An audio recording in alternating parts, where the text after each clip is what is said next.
Champions league শব্দটা উচ্চারণে যেন একটা সম্মানের ওজন পাওয়া যায়। এই লিগে খেলতে হলে লড়াই করতে হয় অনেক, থাকতে হয় লিগের প্রথম সারির 4টা দলে।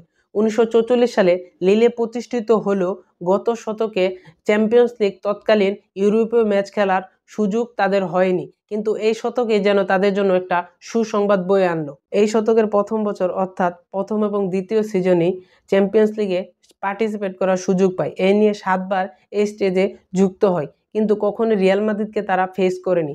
এইবারই প্রথম তারা রিয়াল মাদ্রিদকে ফেস করবে। বাংলাদেশ সময় রাত 1টায় তারা বর্তমান চ্যাম্পিয়ন্স রিয়াল মাদ্রিদের বিপক্ষে মাঠে নামবে।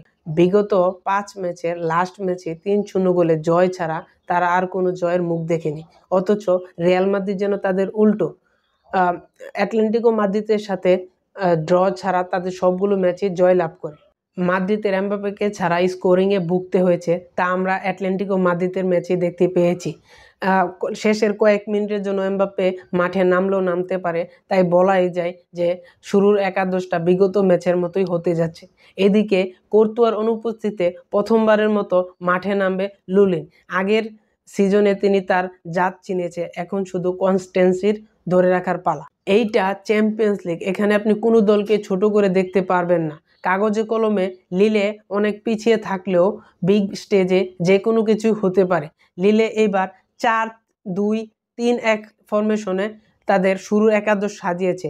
4 জন ডিফেন্সারের সাথে 2 জন ডিফেন্সিভ মিডফিল্ডার।